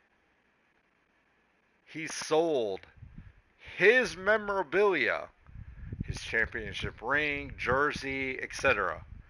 Shit he owned. He sold it for money and was suspended for multiple games by the NCAA. That's crazy. Why? This was his own property and he sold it.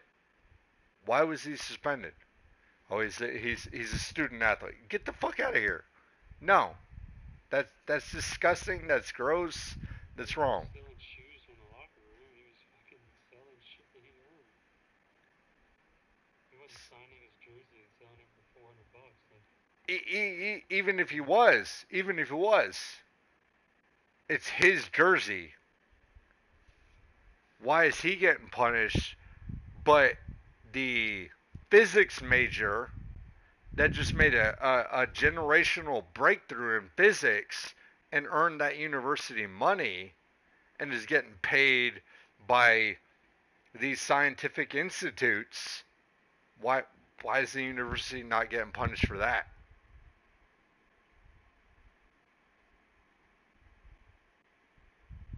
It's no different. Just one's an athlete and one's an actual academic major. What's the difference? And that's where it always pissed me off right there. But I'm not a fan of pay for play either, though. Like, name, image, likeness is different from pay for play. they've been paying him since it started, brother. We just couldn't prove it. To what? I said they've been paying him since it all started. We just couldn't prove it. There were schools that were good at hiding it, and there were schools that were not. I'm not denying that. I'm really not. Like, I'm not dumb. And the over average college football fan is not dumb. When your star quarterback shows up in a brand new Corvette. Yeah, exactly. Well, where'd he get that? It's got the paper tags. I wonder what dealership he got it from. Yeah. Oh, it's in his mom's name? Weird. Yep.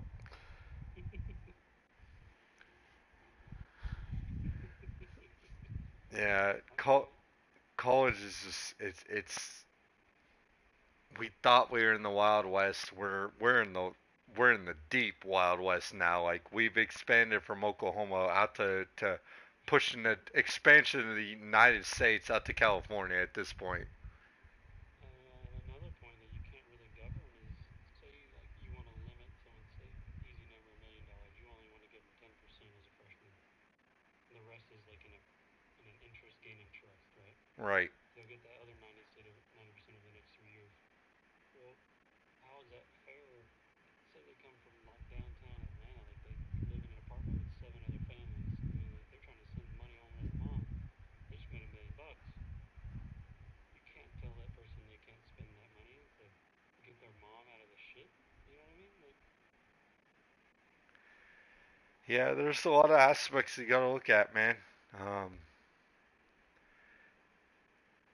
you're like, so you just write him a check this one time and he has less money in the future? Like, do you trust everyone that they're buying their mom a house? Like, At the same time, hey man, if I'm paying you, perform. If I'm paying you, that means you're a professional athlete. Perform. Earn it. I mean, essentially it's a contract. Like, Yeah. That's why I say scholarships at this point, you're like, getting out until your sophomore year, so you got a year to figure it out. yeah. That's what I'm saying. Like, at this point, scholarships, universities, the easy way to work around this is draw those scholarships as contracts. You're staying here for 2, 3, 4 years. Period. You don't like it? Fucking don't sign it. Go find somewhere else. Guarantee you they ain't gonna pay you what we can pay you. Meaning, like, let's say they're signing with the Florida, Clemson, and Ohio State, or Texas. But we want you for 4 years. Or you can go sign with Western Michigan for a quarter or an eighth of what we're offering you. But now at that point, you got to do the same thing anyways. You got to go earn it. They may give you that guaranteed up front, but that's the best they can give you. So if you're going to stay there 4 years, you're still making a quarter of what you would have made with us. You're fighting that you have to stay in the team for 4 years. You don't want to be in that program anyway. Exactly. They would never sign you. There are a lot of coaches genuinely that would not sign you. They play the game because they have to now, but there's actually a lot of coaches out there against this shit. They're arguing, well, I don't want to be locked in for 4 years. And where the fuck are you going? I thought you were here to get better. Yeah. Play football. And one leg out the door already, bro? We didn't even sign you yet. That's how I see it. I take it personal. I really would too. Like if I'm committing to a program, it's because I want to make that program better. I believe in what they're doing, and I believe they can make me better. And if I believe they're a stepping stone, then fuck you. As that program, like no, get out of here. You're done.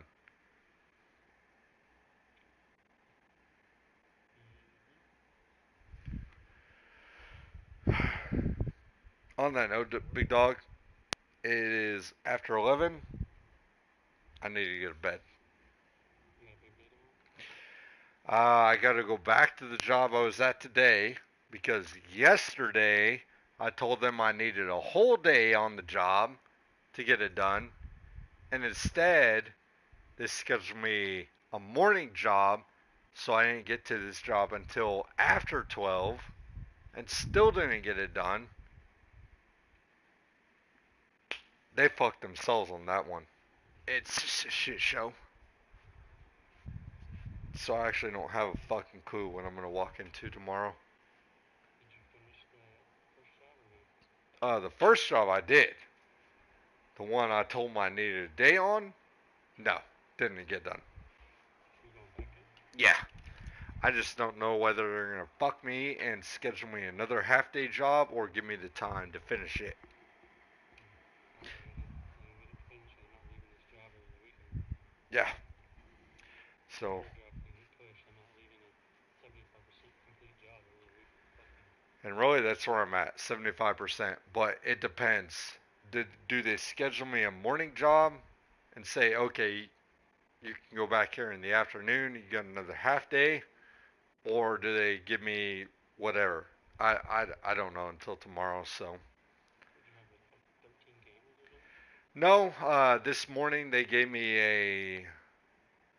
On paper, it looked easy, but that's the key. On paper, it was add a camera, but it was a two-story house that I had to wrap the wire to get power for this camera.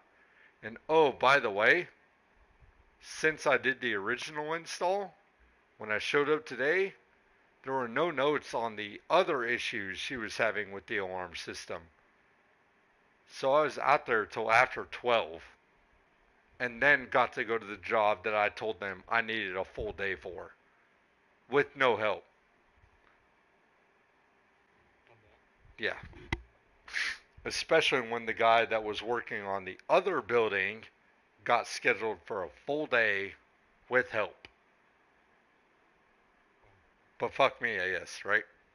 Yeah, fuck you, dude. Literally. So. Literally Florida. Just, man, that's just the bullshit I deal with here. It's fucking annoying. The days I get help are the days I don't need it, and the days I don't get, or the days I don't get help are the days I absolutely fucking need it. Sounds like you should just move out here and figure it out. If I've actually looked up security companies out there recently, cause I'm just getting tired, man. I'm tired of being here. How's your mom and you doing? Not to keep you talking or anything, Oh, she's a lot better. She's moving around. We went grocery shopping together last weekend. I mean, she wanted to hold on to the cart, but understandable. But she's moving around a lot better. but just get her one that drives around. That's Right. nothing wrong with driving like that, right? Give her a break. You just had surgery. Relax. Right. So on that note, I'm gonna go warm some food and head to bed, my dude. Yep. Laters. We'll catch you tomorrow.